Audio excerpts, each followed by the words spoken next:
Hola,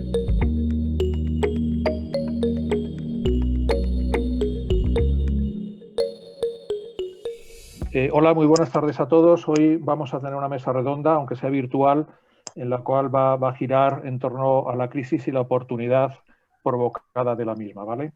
Es en situaciones tan complejas como la actual, donde el ingenio y la agilidad en adaptarse al nuevo escenario es decisivo para no solo salir fortalecidos, sino incluso sobrevivir. Y ahí, pues, bueno, pues os digo más o menos unas palabras en boca de Albert Einstein en relación a lo importante que era para él la creatividad a la hora de enfrentarse a una crisis como la actual, ¿vale? En boca de Albert Einstein, pongo, es en la crisis donde nace la inventiva, los descubrimientos y las grandes estrategias. También solía decir, quien supera la crisis se supera a sí mismo sin quedar superado. Es un tópico el hablar de que en toda crisis hay una generación de oportunidades importantes y bueno, yo creo que vosotros cuatro tenéis mucho que contar en ese sentido. Hoy sentamos en esta mesa redonda virtual a representantes de 4 compañías asociadas a la AER. Hoy tenemos a David Cervantes, director comercial de Galp, de Estaciones de Servicios Galp. Tenemos a Raúl Calleja, que es director de certámenes profesionales, sector agroindustrial, alimentación y gastronomía en IFEMA.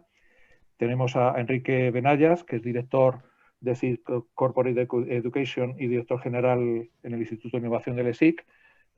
Y por último tenemos a Miguel Ángel Piedrola, que es fundador y CEO de Interespo y museólogo. Ahí lo dejo. Más adelante veremos qué significa esto de museólogo. Bueno, en esta mesa redonda charlaremos sobre cómo las compañías que representan nuestros invitados se han reinventado durante esta pandemia que dura más de lo que todo podíamos alcanzar a suponer hace más de un año.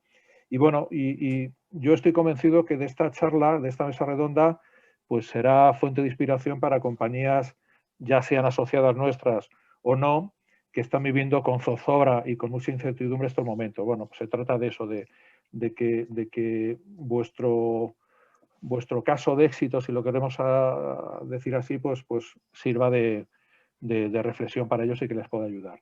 Entonces, si queréis, empezamos por David Cervantes. Como decía, es director comercial de Estaciones de Servicio Galp.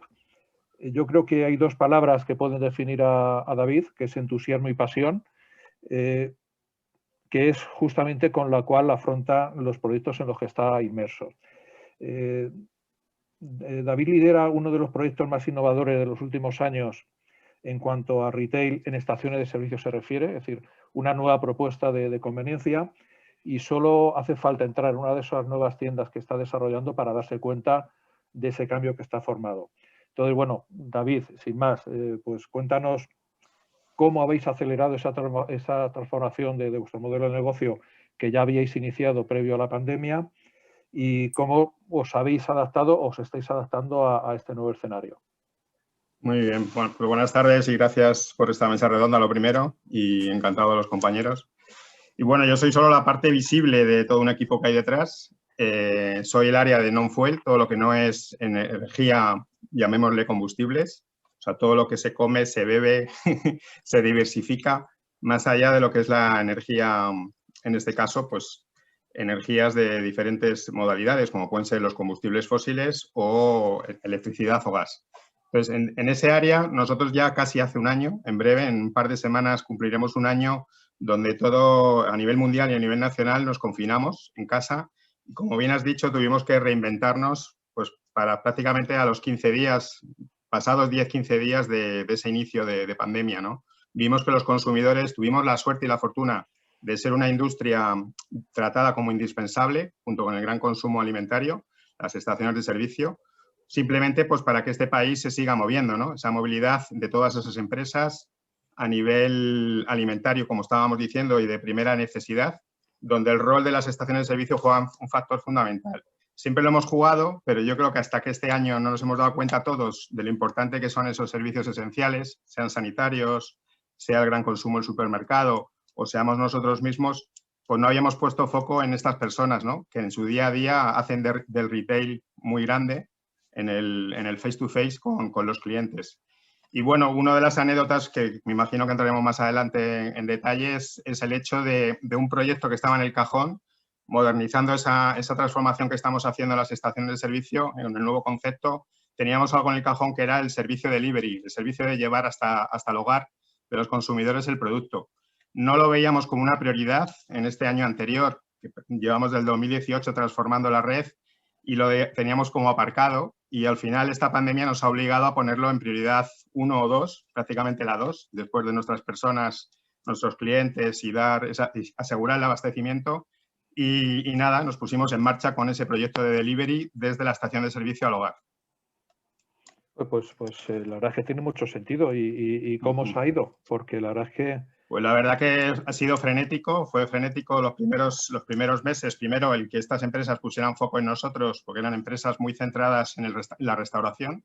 O sea, al principio no entendían la lógica de que una tienda de conveniencia, como es la estación de servicio, jugara o sumara a esa cesta que ellos tenían hasta ahora, que era la restauración, la comida, la cena, esos momentos de consumo. Inmediatamente uno de los socios, que es Uber Eats, se dio cuenta que sí, que ya en otros países más avanzados en estas tendencias estaba consolidado. Inmediatamente lo lanzamos a finales de marzo y sumándose Glovo, la otra compañía partner ahora mismo, sumándose Glovo en el mes de mayo. O sea, la verdad tenía mucho sentido para todos y bueno, tenemos miles de pedidos acumulados ya en este año 2020 y en el 2021 otra razón de ser es seguir ampliando ese servicio a muchos más puntos de venta, más ciudades. Y ahí entiendo también que de algún modo adaptaríais la oferta que tendríais vosotros, es decir, el surtido, ¿no? Así es. Le Una de la siguiente práctica que aprendimos, aparte de mucha nomenclatura anglosajona de estas compañías de delivery, empezando por la propia palabra delivery, que nos costaba al principio interiorizar y si hablábamos todos el mismo idioma, ¿no? Sincronizarnos. Pues la cesta de la compra es totalmente diferente a una cesta habitual nuestra en una estación de servicio, en una tienda física.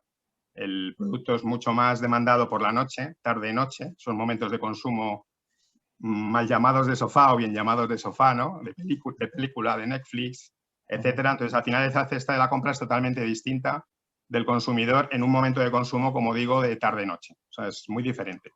Entonces, hemos tenido que recondicionar ese surtido, maximizar aquello que el cliente más demanda y, bueno, pues fundamentalmente en España nuestra forma también, nuestra idiosincrasia de trabajo, pues cervezas, por ejemplo, es una de las categorías más importantes, refrescos, aguas, helados, por ejemplo, el helado es un producto que hace que se venda todo el año con este tipo de plataformas y no dependas tanto de la estacionalidad de verano, porque al final se consume como postre o como indulgencia, pues en esa película que estás viendo el fin de semana o por la noche con la familia. Entonces nos cambió por completo la forma que teníamos de gestionar y nos ha abierto nuevas expectativas y nuevos horizontes, sin duda. Y con independencia de que hayáis dado entrada a estos partners, entiendo que también habréis tenido que tomar alguna decisión, aparte del surtido, en lo relativo a la cadena de suministro, entiendo, ¿no? Así es, cambió por completo la filosofía, la forma de trabajar. Hasta ahora nosotros éramos autoservicio, como prácticamente todo el gran consumo, ¿no? Esa práctica de autoservicio ya está muy implantada y hemos tenido que pasar a hacer la compra por el cliente. O sea, lo que significa el delivery en restauración es muy normal porque es el servicio a la mesa y al final lo está sirviendo takeaway, ¿no? Para llevar. En el mundo nuestro del autoservicio es pasar a hacer la compra por el cliente en nuestra propia tienda para que esa persona, el transportista, no el rider, se lo lleve al consumidor a su casa, ¿no? Entonces tuvimos que cambiar toda la operativa internamente de los empleados, incluso reforzar turnos en muchos puntos de venta muy urbanos, donde la pandemia, los primeros meses que estábamos todos confinados en casa, que ya hoy en día prácticamente no nos acordamos, pero estuvimos de marzo hasta mayo confinados 100%, muchos de estos establecimientos de proximidad jugaron un rol pues prácticamente de supermercado haciéndote la compra por ti, ¿no? O sea, turnos de noche que normalmente tratábamos con 1 o 2 efectivos teóricos en el turno, porque no era necesario más, tuvimos que reforzarlos para poder hacer esa compra y esos pedidos hacia los hogares, hacia las casas. Así es. ¿Y qué pensáis que va a suceder? ¿Es una situación meramente coyuntural que durará lo que dure esta maldita pandemia? Es decir, ¿habéis tenido un aprendizaje de futuro y habéis visto una oportunidad donde antes no la veíais? ¿Cómo lo veis, David? Hombre, lo vemos, yo creo que como todos lo vemos mucha incertidumbre, ¿no? Pero sí lo vemos muy en tono positivo. O sea, lo vemos como que hemos acelerado algo, un proceso, un servicio que podía haber llegado en 5 o 10 años seguramente a nuestro mercado, lo hemos acelerado en muy pocos meses. Creemos que esa aceleración al final va a calar en el consumidor y quedará algo. O sea, esa es nuestra creencia en tono positivo. Y es más, lo que vamos a intentar es reforzar ese servicio próximamente, o ya estamos implantando incluso unos subservicios para que de alguna manera quede mucho más presente en el consumidor. Y bueno, te avanzo 2 ejemplos muy claros. O sea, nosotros al final nos sentimos movilidad, al final no nos sentimos solamente estación de servicio, sino somos parte de esa movilidad presente y futura. Y lo que estamos viendo, un servicio que ya tenemos en marcha tanto con Glovo como con Uber, que es el denominado Click and Collect o Pick Up, donde el consumidor podrá comprar con su móvil en estas apps y automáticamente recoger al paso por nuestras estaciones de servicio, entrando, saliendo de la ciudad, cerca de casa o no. Entonces, al final es una derivada más en ese delivery de llevar a casa, pero recogiendo tú mismo. El consumidor español, con todos esos estudios, todas esas tendencias que ya hemos analizado del mercado exterior, es muy, y bueno, por la propia idiosincrasia también del propio climatología de nuestro mercado, ¿no? España al final, un país turístico con muchas horas de sol. Creemos que el tema de recoger en el establecimiento va a ser una tendencia muy clara y muy nuestra. Y bueno, eso nos lo están diciendo los propios números del gran consumo, ¿no? Carrefour, Alcampo, todo este tipo de cadenas, al final están apostando mucho por esa vertiente en lugar del llevar a casa hasta casa. Sí, bueno, en el caso, digamos, del retail de base alimentaria tradicional, por así decirlo, como Carrefour Alcampo, tiene todo el sentido del mundo que apuesten por esa vía de que el cliente vaya a recogerlo, bien sea supermercado o algún punto, porque lo que van a querer es subir el ticket medio de la compra. Es decir, yo tengo un amigo que dice que el besugo viaja mal en online y en el retail de base alimentaria el peso que tiene el producto fresco es importante y es básicamente lo que nadie compra a través del online. Correcto. Entonces, bueno, yo la verdad es que, bueno, hemos hablado varias veces, David, antes de esto, y yo la verdad es que la última vez que fui a una de vuestras tiendas me quedé sorprendido, es decir, porque, joder, la verdad es que las tiendas de conveniencia de gasolinera hasta este momento en España no dejaban de ser pues un espacio de vending, para mí, cuidado, es decir, tenías una serie de muebles, tú comprabas y lo pagabas, pero me gustó o me gusta cómo estáis haciendo las tiendas ahora, es decir, pensando en generar esa experiencia de cara y una experiencia de compra agradable para el comprador. Y es complicado porque además el tiempo de permanencia que tiene un consumidor en vuestras tiendas entiendo que serán de muy pocos minutos y en muy pocos minutos tenéis que ser capaces de impactarle y de hacerle ver todo lo diferente que podéis dar en relación a una estación de conveniencia de una estación de servicio normal, de la competencia. Ahí entiendo que habréis notado pues esa mejora de los ratios, entiendo. Así es, el ratio. Nosotros tenemos la ventaja, muchas veces lo decimos internamente en el equipo, ¿no? Pocos retailers tienen la ventaja de ser multinegocio, o sea, varios negocios a la vez. Nuestro negocio principal, por supuesto, es el repostaje, es el combustible, y entonces a su vez nos genera ese tráfico hacia la tienda, hacia el lavado, etcétera, o sea, el tráfico de impulso, y nosotros tenemos el objetivo, lógicamente, de convertir esos tickets de combustible en algo más, en ese algo más. Como bien decías al principio, nos sentimos muy satisfechos como grupo y como equipo en estos 2 nuevos layouts que estamos implantando a nivel nacional.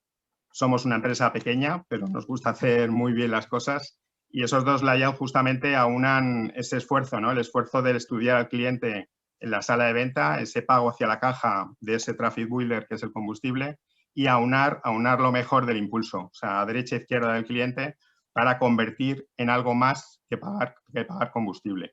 A mí siempre me gusta decir que no somos gasolineras, aunque la palabra es muy de todos nosotros desde que hemos nacido, pero somos estaciones de servicio y nosotros ya apostamos por algo más que una estación de servicio. Apostamos por lo que es un hub de servicios donde aunamos diferentes negocios, no solamente el negocio tradicional de combustible, la tienda o el lavado, sino ir mucho más allá en servicios, pues desde lockers de Amazon a diversificar incluso con oferta de restauración, etcétera. Entonces, ya apostamos mucho más por esa diversificación. Y ¿cómo veis o qué podéis aportar vosotros de cara efectivamente a ser un aliado en cuanto a la última milla, es decir, no solo de vuestros productos? Pues lo vimos muy claramente. Es otra de las derivadas que comentabas antes, cómo vemos ese futuro del delivery o el futuro del digital. Nosotros creemos que somos parte de esos posibles socios en la última milla, ya no solo de los agregadores que estamos hablando, ¿no? Nombrando, sino de otras vertientes de llegar al consumidor final, ¿no? Ahora mismo hay otro ejemplo muy claro, como son los grandes fabricantes que ya están intentando llegar al consumidor final. Nosotros jugamos un rol perfecto para ellos al estar cerca del consumidor, al ser proximidad y tener muchas veces incluso disponible el producto. Entonces, somos un eslabón de esa cadena en la proximidad. Somos siempre hemos sido proximidad, pero una vez más nos reafirmamos a que podemos ser parte de esa cadena de valor. Escaparate de todas esas marcas e hilo conductor con el consumidor final. Sí, sí. Es una de las derivadas. Fenómeno. Oye, pues aunque luego hablemos al final en reflexiones conjuntas, voy a dar entrada ahora a Raúl Calleja, que yo creo que tiene una muy buena montada, ¿no?, en casa. Raúl es experto en marketing ferial, en eventos B2B, además de especialista en venta consultiva y digital. Y seguramente que esto último, todo lo relacionado con lo digital, lo está explotando en estos momentos en su negocio. Estamos hablando de un negocio claramente presencial. Las ferias son lo que son y bueno, me gustaría saber, Raúl, qué estáis haciendo para mutar de un negocio tan presencial como era unas ferias a lo virtual. Y además te veo con buen color de cara, o sea, que veo que lo estás haciendo bien, no te está afectando en demasía. ¿Qué tal? Muy buenas tardes a todos. Un placer acompañaros. Muchas gracias a la Asociación Española del Retail por invitarnos a esta mesa redonda.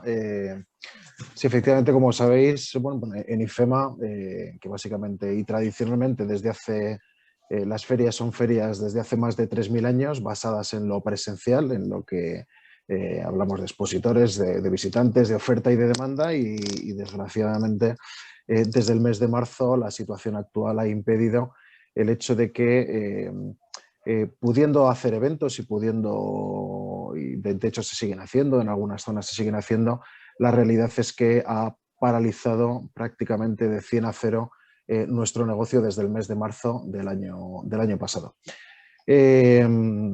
Esto nos ha obligado a acelerar muchos proyectos que estaban encima de la mesa, como es el hecho de la digitalización efectivamente de nuestro modelo de negocio, en el cual, bueno, teniendo en cuenta que lo presencial tiene una serie de atributos que son absolutamente insustituibles, y especialmente en el sector agroalimentario, que es los sectores de los cuales tengo la responsabilidad dentro de IFEMA, nos vimos obligados pues eso, a acelerar toda esta serie de proyectos que estaban encima de la mesa. De hecho, llevamos muchísimos años analizando la oportunidad de si las ferias virtuales iban a tener su espacio o no iban a tener su espacio, pero la realidad es que nunca nos habíamos lanzado a este tipo de desarrollos y de modelo de negocio y bueno, yo creo que esto nos ha más que ayudado, nos ha empujado a hacer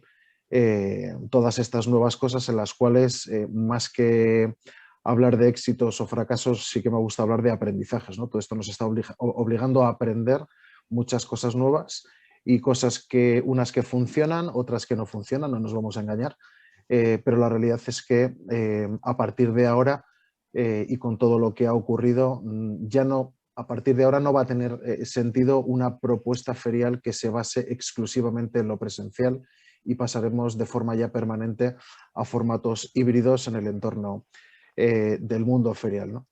¿Qué hemos estado haciendo en este tiempo? Básicamente hemos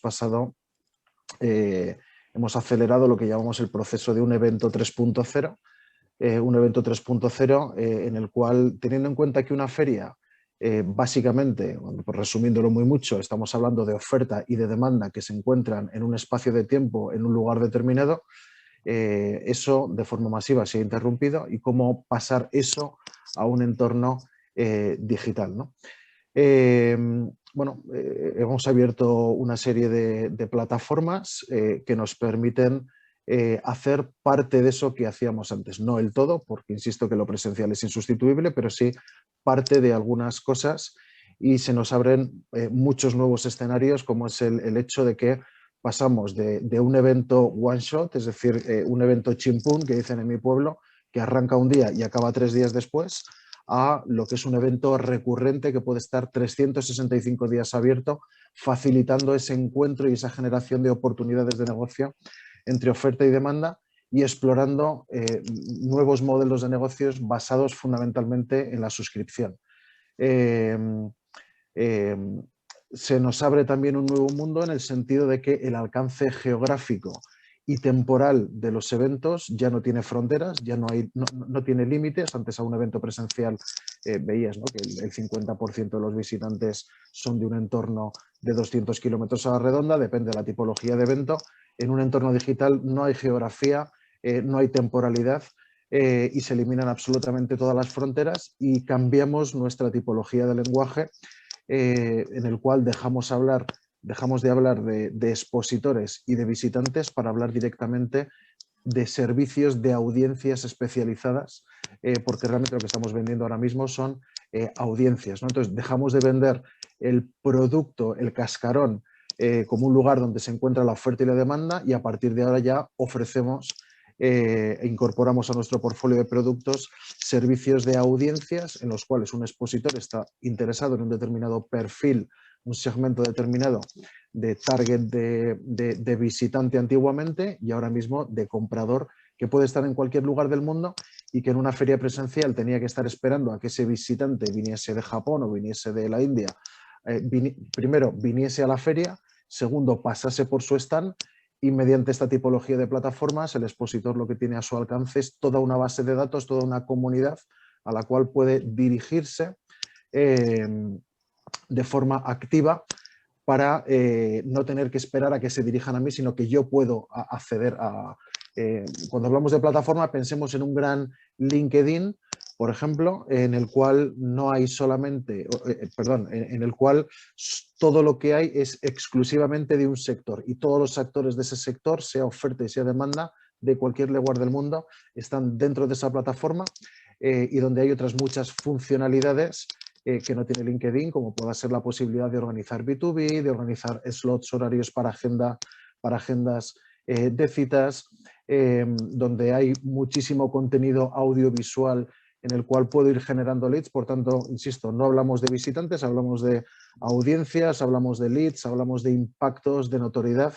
Aquí hay 2 palabras claves desde mi punto de vista, que son contenido y comunidad. Nos hemos dado cuenta, por fin, de que realmente por lo que estamos compitiendo es por tiempo de audiencia, y esto es una cosa que cada vez nos va a ir costando más, porque el volumen de cosas que hay, de oferta audiovisual, webinars, etcétera, etcétera, cada vez es más grande. Por tanto, ser competitivo en eso, o eres muy relevante y muy referente, o si no, te vas a quedar en ser uno más, ¿no? Ese punto de ser realmente relevante y referente es fundamental. Entonces, este tipo de plataformas nos ayudan a subir la oferta, a subir la demanda, donde hay un networking y la plataforma tiene un sistema de inteligencia artificial detrás que me permite hacer recomendaciones, ser recomendado.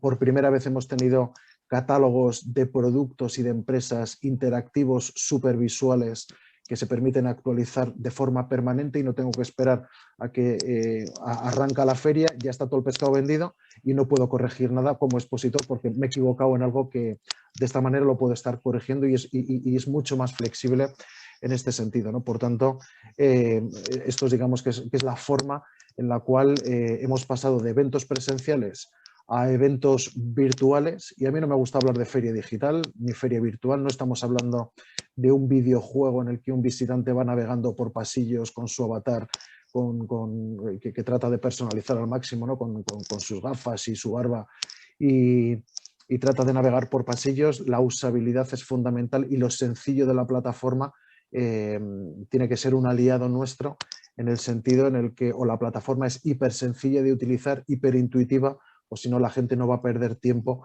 en este en este sentido. Entonces hemos pasado de eventos presenciales a plataformas exclusivamente digitales y el futuro pasará sin lugar a dudas por un formato híbrido en el cual 365 días abiertos en un entorno digital, dando más relevancia y más fuerza a la parte presencial que durará 3 o 4 días en función del evento y probablemente tenga más fuerza esta parte presencial, ¿no? Yo creo que a partir de ahora vamos a ser más selectivos de a dónde vamos a acudir presencialmente. Ahí quería ir a parar yo en relación al futuro más cercano, es decir, claramente apostáis por un formato híbrido, ¿no? O de feria, es decir, ¿y qué aspecto puede ser más crítico a la hora de que ese formato híbrido tenga éxito? Es decir, en todo lo relacionado con lo presencial, con la relación de personas que quieren comprar algún servicio con otras que pueden estar interesadas. ¿Cuál es vuestra visión? Para mí la clave es, como comentaba antes, ser lo suficientemente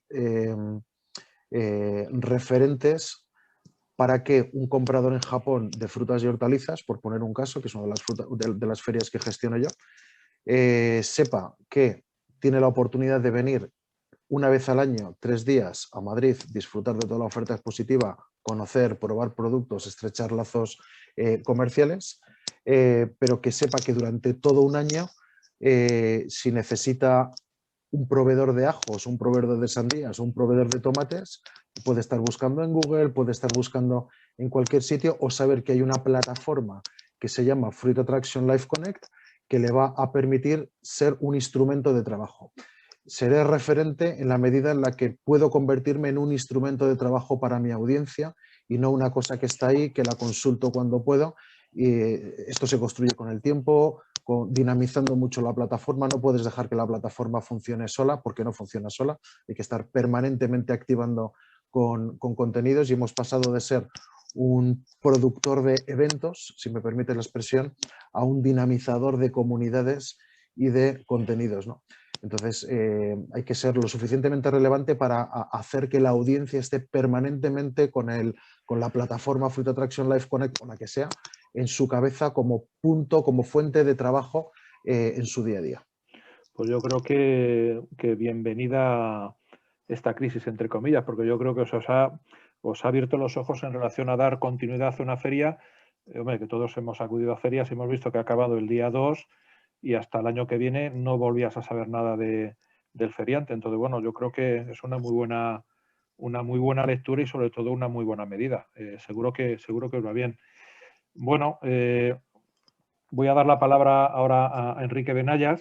Enrique acompaña a las compañías en su transformación a través de la capacitación del talento, adaptación, conocimiento e innovación constante son claves para impulsar esta transformación. Enrique, seguro que tienes que contarnos cosas o hechos apasionantes en relación a esa transformación de parte de vuestras acciones formativas a la modalidad online. ¿Qué nos cuentas al respecto? Bueno, pues buenas tardes y un placer estar con vosotros en esta mesa redonda, así que mil gracias a la Asociación de Retail. Y la verdad es que escuchando a David y a Raúl, y seguramente cuando escuchemos a Miguel Ángel, pues la verdad es que todos estamos, yo creo, digamos, un poquitín en las mismas conclusiones, ¿no? O sea, la primera reflexión es que esta situación, este terrible drama que nos ha tocado vivir, si hay que coger algún aspecto positivo, es que nos ha forzado a impulsar novedades, a impulsar nuevos modelos de negocio, a impulsar iniciativas que tienen todo el sentido, que incluso hubieran tenido todo el sentido, haberlas hecho, digamos, en la pandemia. Simplemente no eran prioritarias porque no había necesidad o aparentemente no había necesidad apremiante. Sin embargo, objetivamente, claro, esto se analiza muy bien a todo lo pasado, pero yo creo que todos estaremos de acuerdo, o sea, objetivamente, si escuchamos insisto, mismamente a Raúl, mismamente a David, a mí mismo, de lo que estamos incorporando y hemos hecho durante estos meses, pues, objetivamente diríamos que tiene todo el sentido porque son iniciativas que lo que hacen es aportar valor. Aportan valor a tu negocio, porque incluso estás explorando nuevos modelos de negocio complementarios. porque estás maximizando la oportunidad y el valor del cliente, te estás acercando más al cliente, maximizar los ingresos potenciales del cliente, mejorando la experiencia del cliente, hacerlo más accesible. Por tanto, digamos, llegaremos a esa conclusión de decir, oye, son iniciativas que claramente son positivas. Esta situación lo que nos ha hecho es acelerarlo. Efectivamente, por la parte que nos toca, pues yo de manera muy breve te comentaría desde dos perspectivas. Una desde la parte que nos toca como escuela de negocios y luego también como escuela de negocios, pero desde la perspectiva ya de nuestros clientes, ¿no? Y especialmente de nuestros clientes corporativos. Como escuela, pues de nuevo, más de lo mismo de lo que hemos escuchado anteriormente, pura aceleración de transformación. Es decir, a nosotros por ejemplo, nosotros estábamos en todo un proceso estratégico de transformación. De hecho, tenía y tiene, de hecho, nombre, apellidos, cuerpo, etcétera, que lo llamamos Transformative Learning. Y como su propio nombre indica, pues era como veíamos como si la transformación del aprendizaje, ¿no? Y entre otras cosas, pues había variables, evidentemente, que era, por ejemplo, la integración de lo online y offline, pues de manera totalmente integrada y cogiendo lo mejor de ambos mundos y dando la libertad, de alguna manera, a nuestro cliente, a nuestro cliente, tanto cliente individuo como cliente corporativo, a poder elegir pues la mezcla o el mix que mejor le conviene para este aprendizaje, ¿no? Eso simplemente como casi como anécdota, pero claro, no nos pilló justamente en ese proceso, digamos, estratégico, y esta situación lo que hizo fue, pues evidentemente, claramente acelerar de una manera dramática. En nuestro caso, como escuela de negocios, pues os podéis imaginar, pues miles de alumnos consumiendo sus programas de manera presencial, cientos de compañías y, por tanto, miles también de directivos formándose también de manera presencial, cientos de programas formativos que estaban en vuelo de manera presencial. Y de repente, pues nos tenemos que quedar en nuestras casas y esto hace que en pocas semanas, pues lo que ya desde hace años nosotros en el SIC teníamos nuestra formación online y teníamos nuestra formación presencial, pues de alguna manera tuvimos que hacer el merge, que era parte de nuestra estrategia de Transformative Learning, pero esto pues lo aceleramos y bueno, pues como todos, ¿no? Pues con muchísimo trabajo, con muchísimo esfuerzo y con muchísima ilusión, pues las cosas salen cuando tienes un buenísimo equipo de personas y al final pues la transformación se hizo absolutamente pues muy rápida y francamente bien, no sin evidentemente como todos, ¿no? nuestros retos y nuestros problemas que se solucionaron y digamos, y al final el resultado final es que sales mejor de lo que has entrado, objetivamente como propuesta de valor. Luego hablaré del negocio, pero como propuesta de valor claramente sales absolutamente reforzado, porque has acelerado procesos absolutamente positivos para tu cliente y, por tanto, para el negocio, y, por tanto, para tu compañía y para tu empresa. Este nuevo formato que habéis puesto en marcha, Enrique, ha venido para quedarse, es decir, con cierta adecuación. Absolutamente. No, absolutamente. Además, insisto, era parte, digamos, de la estrategia, lo que claro, lo hemos acelerado y, por supuestísimo, que ha venido para quedarse, porque cosas que todos nosotros hemos implementado que consideramos que tienen sentido y que objetivamente son buenas, pues evidentemente vamos a hacer para que se queden. Incluso si me apuras, es un buen momento pues, de hacer un poco test de estrés, ¿no? Son momentos de verdad donde casi te tienes que permitir todo. O sea, porque estamos obligados a explorar, a innovar, a testar, a confundirnos, a errar, a medir, a mejorar. Entonces, bueno, pues esto es un aprendizaje en vena que lo tenemos que aprovechar y lo tenemos que aprovechar absolutamente en positivo. Nosotros a las compañías que hemos acompañado durante este tiempo, pues evidentemente ha pasado por diferentes momentos. Las compañías en un primer momento pues han sufrido lo que hemos sufrido todos, sin excepción, que es dar respuesta a los planes de contingencia para esta crisis, cómo damos respuesta a ello. Y en ese momento de planes de contingencia, nosotros a las compañías las hemos acompañado fundamentalmente pues interesándonos de verdad de cómo estaban, o sea, pero en el amplísimo sentido de la palabra, porque bueno, creíamos que era nuestra labor como partners, en este caso de formación, pues bueno, pues saber e interesarnos cómo estaban estas empresas y cómo estaban a nivel personal. Luego, desde el comienzo, las compañías entendieron que la formación era una forma de estar en contacto y en relación, yo diría que incluso desde la perspectiva emocional, con sus equipos internos.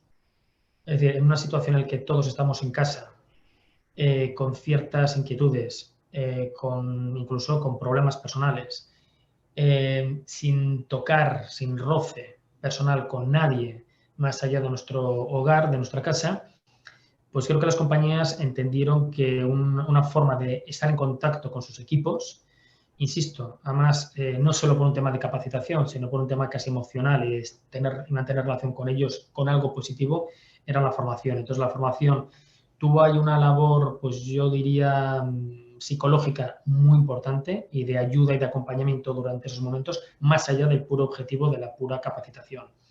Esos fueron los primeros meses y a partir de ahí, pues evidentemente las compañías pusieron foco en todo lo que estamos hablando ahora. Es decir, en esos cambios transformativos de modelo de negocio, de modelo de relación, de modelo de comunicación, de modelo de venta, de modelo de atención al cliente. Entonces, para hacer todos esos modelos necesitamos equipos capacitados para ello. Entonces, bueno, pues ahí, y ya incluso más específicamente, nuestros clientes de retail, pues va por barrios, nunca mejor dicho, porque como sabéis, pues hay negocios de retail que objetivamente, pues, joder, pues lo han pasado y lo están pasando mal, porque se vende mucho menos producto de lo que se vendía antes, porque simplemente es así, ya no os digo físicamente. Y en cambio hay otros extremos que es todo lo contrario. Los tipos de homenaje del hogar, temas, bueno, todo lo que todos conocemos, temas de deporte, etcétera, bueno, pues que son productos, o de alimentación, que son productos que al revés pues se han consumido más durante esta época. Pero en cualquier caso, el denominador común de estas empresas es, oye, poner foco en redefinir el customer journey del cliente y todo lo que es el proceso de compra del cliente. Entonces, ¿dónde se ha puesto foco? Se ha puesto foco en procesos de digitalización del punto de venta, eso es un gran tema. Cuando digo digitalización es en el amplísimo sentido de la palabra, o sea, no solo poner cositas digitales, sino entender el punto de venta como un espacio donde pasan cosas en un cliente, que el cliente es omnicanal, no tú eres omnicanal, tú tienes que ser omnicanal, pero es que es el cliente el que es omnicanal y por lo tanto tienes que enganchar de manera natural lo que es el punto de venta físico con el punto online, que en este caso pues puede ser el e-commerce. Y todo ese customer journey, como decía antes David, ¿no? Pues si antes yo no tenía el servicio de delivery, pues evidentemente tenerlo, porque tengo que acercar el producto o el servicio a mi cliente. Entonces, se puso muchísimo foco en todo lo que es la parte de digitalización e integración del punto de venta físico con la parte online. Evidentemente, todo lo que tiene que ver con e-commerce y todo lo que hay alrededor, evidentemente, del e-commerce. Y todo lo que es digamos, la atención y la comunicación y la relación a través de medios digitales. Algo que de una manera muy tangible ha comentado antes Raúl, y además siendo un modelo de, bueno, pues Raúl habla por sí mismo, cómo se puede redirigir un modelo de negocio para que luego quede de una manera híbrida, ¿no? Pues aquí exactamente lo mismo en retail. Entonces, bueno, pues hemos estado viviéndolo de una manera, pues la verdad es que muy intensa, tanto desde el punto de vista nuestro, como escuela de negocios, como también, como te digo, pues acompañando a nuestros clientes corporativos y muy especialmente el retail que insisto, ha sido evidentemente uno de los más afectados, yo diría en el amplísimo sentido de la palabra, en positivo y en negativo, pero claramente donde se ha reventado. Sí. Y bueno, coméntame, perdón. No, sin duda que es así, como tú dices, el retail no ha pasado desapercibido en esta pandemia. Pues si te parece, como luego quiero tener un tiempo con vosotros para analizar conjuntamente, pues bueno, cuál ha sido vuestra vivencia en esta etapa de aprendizaje, vamos a dar entrada ahora a Miguel Ángel Piedrola, que es de las últimas incorporaciones en la asociación y ha abierto un nuevo sector como es el de los museos, lo cual nos ha hecho una gran y especial ilusión tanto a Cristina, a Laureano y a mí. Y bueno, lo que más me llama la atención, y la verdad es que me gusta, es cuando te defines como museólogo, es decir, porque realmente es una ciencia, es decir, no es que sea un amante del museo, que también, sino que es una ciencia, es decir, es todo aquello que estudia los museos.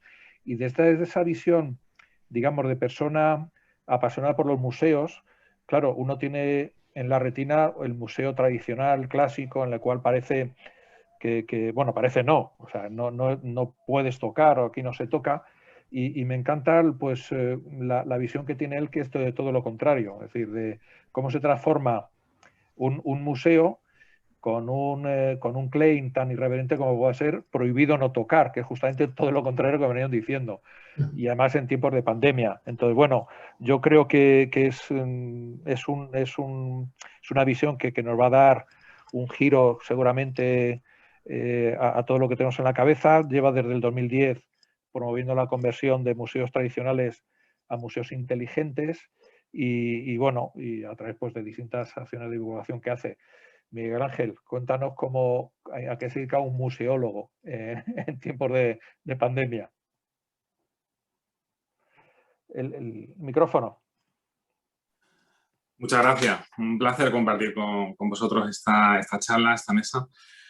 Y bueno, como tú dices, bueno, yo soy MBA en Marketing y aparte museólogo por la Universidad de Alcalá, que como bien has dicho, es un título, es una ciencia que ayuda a definir la estrategia, en este caso, de los museos. Los museos cada vez necesitan equipos más multidisciplinares, no solamente a las funciones clásicas de conservación y divulgación, ¿no? que veníamos haciendo en los últimos años, sino ahora cada vez más pues también se nos dan otros roles como son dinamizadores culturales, turísticos de las localidades o del patrimonio, y todo ello, bueno, pues hace falta profesionales con capacidad sobre todo pues para definir esas estrategias de una manera integral, ¿no? A partir de todos los profesionales que agrupan.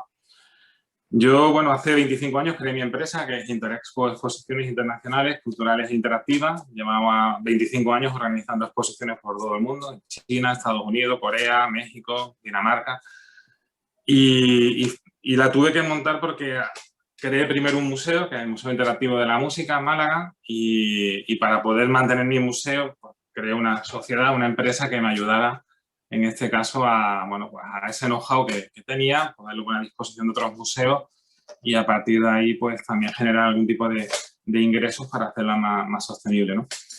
Y realmente la pandemia pues nos tocó de lleno. Imagínate una empresa que se dedica a hacer exposiciones internacionales, de repente te ves con exposiciones paradas en México, en almacenes, en tránsito, que además es interactiva. En el caso del Museo Interactivo de la Música de Málaga, el lema es "Se ruega tocar", de lleno también, estaba satanizado, ¿no? En ese momento el que nos tocáramos cualquier cosa, con lo cual era complicado. Y por otro lado, nos encontramos sin turistas, sin colegios, sin jubilados, o sea, nos desaparece lo que es nuestra masa, ¿no? de nuestra plataforma de usuarios o visitantes, ¿no? Y la verdad que se nos crea una crisis anímica tremenda, ¿no? Aparte de la económica, que ha sido brutal y que ha tenido el efecto, pues, obviamente, de endeudamiento y de intentar salir adelante pues, con recursos que no teníamos previstos.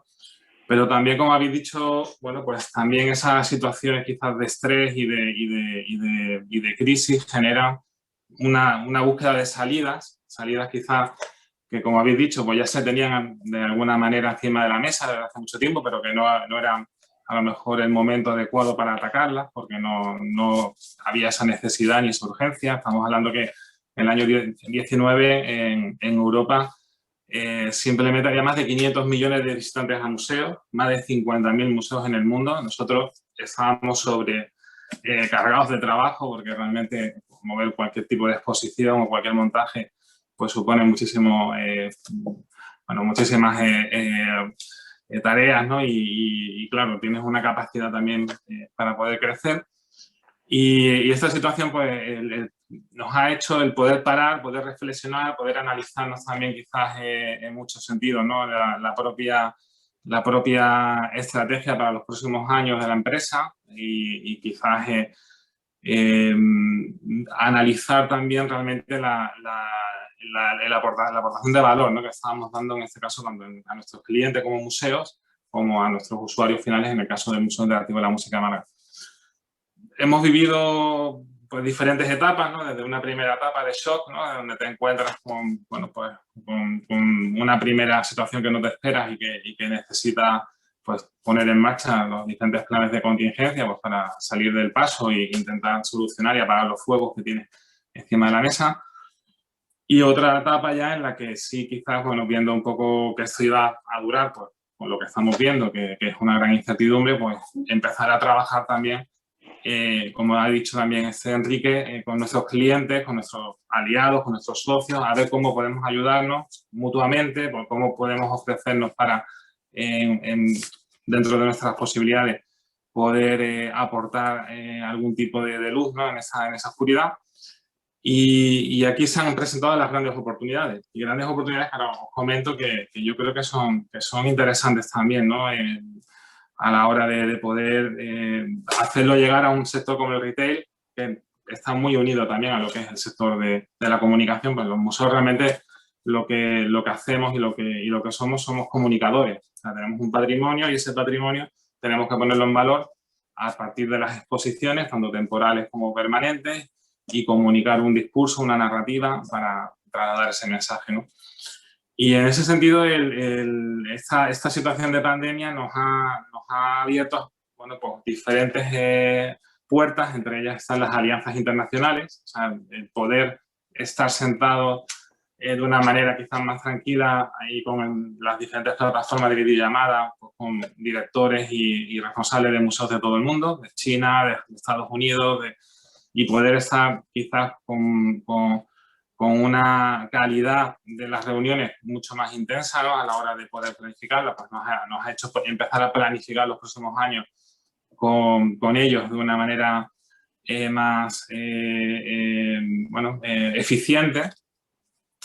Por otro lado, la conversión de las visitas tradicionales a los museos con el componente digital, o sea, el hacer experiencias híbridas, como comentáis, pero a partir de la singularidad de los visitantes, de los usuarios, o sea, el desarrollar esos algoritmos de inteligencia artificial para poder contarle a cada usuario diferentes narrativas, diferentes discursos, tanto en su idioma como el tono, como en la profundidad también, como con los complementos que se vean a la hora de poder establecer un diálogo con ellos, que es una de las, yo creo que también de las ventajas que nos está dando, bueno, pues toda esta aceleración de la transformación digital.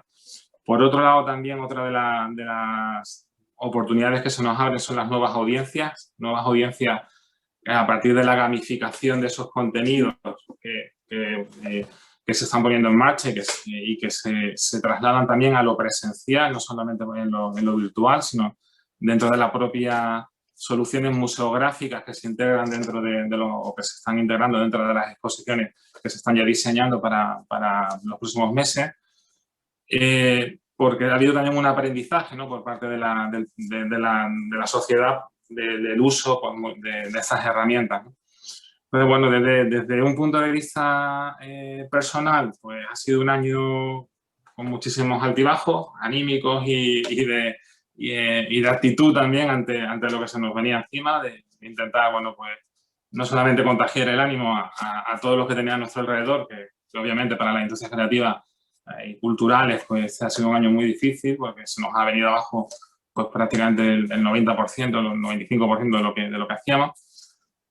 Pero por otro lado, pues también es verdad que hay mercados, por ejemplo, como el chino, que su demanda interior ha crecido una barbaridad, que han demandado el know-how que nosotros tenemos aquí y esa demanda se la hemos podido satisfacer por la propia situación de parálisis que teníamos y podíamos atenderlo de una manera con más calidad. Y eso abre ahora unas oportunidades inmensas porque estamos hablando de nuevos mercados que probablemente no habríamos atacado si no llegamos a tener quizás esta situación, ¿no? Y por otro lado también yo creo que de las ventajas que se pueden sacar de esta situación tan dramática es la fortaleza con la que salimos con todos nuestros aliados, ¿no? Como hemos creado nuevos proyectos en alianza pues con productoras de audiovisuales para la generación de contenidos. Hemos generado nuevos proyectos también para toda la fase de programación de lo que es la interactividad dentro de los museos. Uno de los casos, por ejemplo, en todo lo que fue en el momento de no tocar, pues el desarrollo de hardware pues, para poder activar los diferentes periféricos sin la necesidad de tocar físicamente pues, los dispositivos, ¿no? Analógicos o digitales, con pantallas o botones. Pero todo este tipo de innovaciones que también realizamos aquí en el MIMA, que es un museo Living Lab, un laboratorio de museos que aporta también soluciones a otros museos, pues nos ha hecho quizás bueno, aprovechar una situación absolutamente dramática, intentar con una actitud quizás positiva y optimista buscar esas salidas que nos quedaban a través de las videoconferencias, de las videollamadas con toda la plataforma nuestra de mercado. Y sí es verdad que ya se le está viendo la luz, ya en el sector nuestro se programa con mucha antelación y ya se están empezando pues, a programar un número importante también de acciones, de exposiciones para los próximos meses incluso y años, y eso sí te da bueno, pues un rayo de esperanza a la hora de poder bueno, pues, pensar que esto ya va a ir acabando y que vamos a salir, como ha dicho también Enrique, mucho más fortalecidos y mucho más, no sé, con mejores...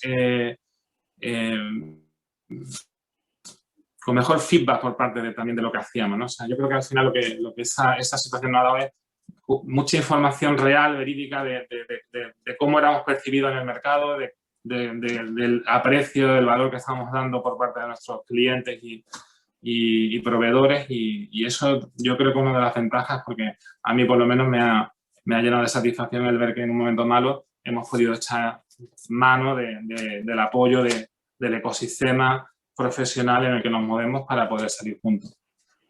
Genial. Oye, pues la verdad que es muy, muy interesante todo.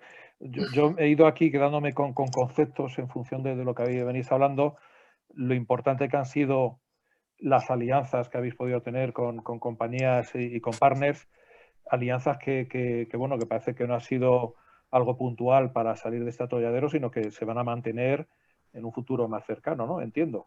Eso va en general para todos.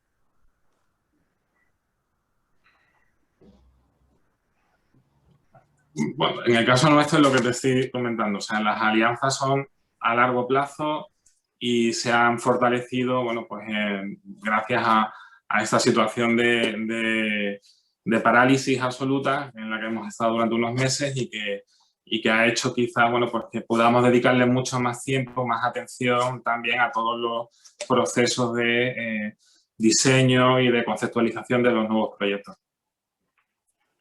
David, antes querías comentar algo, pero no sé, ahora. No, disculpa, no, completamente de acuerdo. El tema de alianzas, si ya estaba en nuestro día a día, ha hecho nuevas alianzas que no teníamos pensadas y que de alguna manera ambas partes de esa alianza, esos partners, nos vemos como parte de ese ecosistema, ¿no? Uh-huh. Algo que sí que es interesante. Hemos abierto ese universo de alianzas. Sí, o sea que en este caso lo importante lo habéis puesto por encima de lo urgente. Luego, obviamente, hay un factor que yo creo que es hilo conductor en cada uno de vosotros, que es todo lo relacionado con lo digital y en esa transformación digital que os habéis tenido que subir, aunque ya creíais, pero de un modo más rápido. Y bueno, ahí pues también hablar de como habéis hablado, tanto Miguel Ángel como Raúl, de audiencias, ¿no? Que se abre un nuevo horizonte en cuanto a una nueva comunidad, ¿no?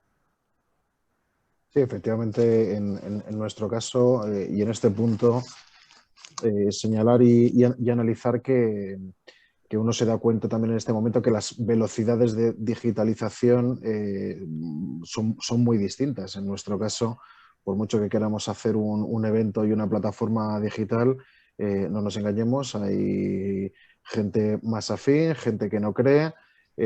Ahora mismo yo entro en la plataforma de Fruit Attraction y ves por las fotos de todos los usuarios que el 85% de los perfiles es un perfil de menos de 40 años, están mucho más, son mucho más afines a estas tecnologías. Lo otro lo ven ya como algo que sí que es necesario, pero que me pilla como tarde y cuesta mucho más entrar, ¿no? Por tanto, parte de nuestra misión también a partir de ahora yo creo que va a ser una misión de evangelizar, de crear cultura digital en nuestras audiencias y en este sentido las alianzas van a tomar un peso también relevante, ¿no? Es decir, crear alianzas para formar donde los propios clientes van a ser aliados en el sentido de la prescripción, en la cual ya no hay solamente un consumidor, sino que se habla ahora del concepto este del prosumer, ¿no? El que es consumidor y a la vez es prescriptor de tu producto, y esto va a ser una bola contagiosa que va a ir creciendo con el tiempo. Nadie duda de que LinkedIn en su primer mes de vida tuvo los miles o los millones de usuarios que tiene ahora mismo. Todo esto es un proceso que lleva tiempo de no caer, de seguir manteniendo las inversiones y la confianza, de ir con la flexibilidad adecuada, ir corrigiendo las cosas que hay que corregir, pero en este sentido, o sea, hay que ser conscientes de que van a haber diferentes velocidades y es verdad que la capacitación profesional y la voluntad casi de que, bueno, en muchas ocasiones no echamos la culpa a la empresa de que si no invierte en digitalización, aquí va a depender también de la voluntad y de que cada uno quiera seguir siendo competitivo profesionalmente él mismo y que se busque las pilas buscando formación, estando dentro de foros, inspirándose en foros como este de la ERI. Esto va a depender de cada uno y no tiene siempre que depender de factores externos. Está claro. Oye, pues no sé si tenéis algo que añadir. Yo por mi parte me quedo también con que estos cambios que habéis puesto en marcha, esta transformación que habéis iniciado un poco empujado por la situación, que no es algo coyuntural, puntual, que habéis hecho obligados por la circunstancia y que una vez pues pasen las restricciones que esto obliga, pues volváis al escenario anterior. Entiendo que son cambios que ya se están asentados o se van a asentar en vuestro modelo de negocio y que va a ser vuestra nueva propuesta, entiendo. De hecho, yo creo que uno de los retos que vamos a tener una vez que se pase todo esto, que evidentemente ojalá se pase cuanto antes, pero será mantener que no volvamos un poquitín a las andadas, sino que ya como nos aprieta menos el zapato, pues volvemos un poco a lo que estábamos acostumbrados a hacer, sino que al revés, pues hagamos esa lista de cosas que claramente tienen todo el sentido mantener y además no solo mantener, sino seguir invirtiendo y seguir innovando, porque como también comentaba creo que era ahora Raúl, pues es que necesitas invertir, o sea, no todo funciona ni muchísimo menos en los primeros meses ni los primeros días, eso es un proceso continuo. Entonces, bueno, a lo mejor tienes la tentación de, bueno, como esto ha pasado, pues vuelvo a lo que es seguro porque esto ya me funcionaba y cuidado porque puede haber una desconexión y vas a perder tracción en la innovación. Entonces, es como muy de sentido común, ¿no? Pero creo que es cierto. Hay que coger lo mejor de todo lo que hemos hecho durante años, que claramente ojalá muchas cosas de la normalidad pues de verdad vuelvan, pero hay otras cosas que hemos descubierto y redescubierto ahora que merece la pena seguir impulsando. Y incluso procesos procesos de aprendizaje e innovación continua, ese cambio de mindset. Yo soy de los que creo, de verdad que, y lo digo en positivo, vamos a estar continuamente con, entre comillas, pandemias, o sea, cosas exógenas que nos van a cambiar el ritmo de nuestro paso. Por lo tanto, y no solo cosas ni muchísimo menos negativas, simplemente cosas cosas que suceden en el entorno y que por tanto tenemos que estar, pues como decía y como dicen Jeff Bezos, que para el Amazon cada día es su primer día, y eso lo dice Jeff Bezos, pues hombre, pues yo creo que también tenemos que tener esa mentalidad de reinvención continua y sacar buenos aprendizajes de todo esto. Y sobre todo yo creo cuando además el cliente así lo valora y ve que ese cambio y ese esfuerzo que habéis hecho va en la línea que él también espera. Exacto. Y que a lo mejor no imaginaba que podía ser. Yo creo que es así. Pues por mi parte no robo más tiempo. La verdad es que ha sido un placer hablar con vosotros y muchísimas gracias por darnos esa visión de la transformación que estáis haciendo. David, muchas gracias. Raúl, muchas gracias. Enrique, muchísimas gracias. Y Miguel Ángel, Un placer. Muchas gracias. Nos vemos muy pronto, espero. Gracias a los cuatro por vuestro tiempo, muy interesante. Muy bien, gracias Cristina.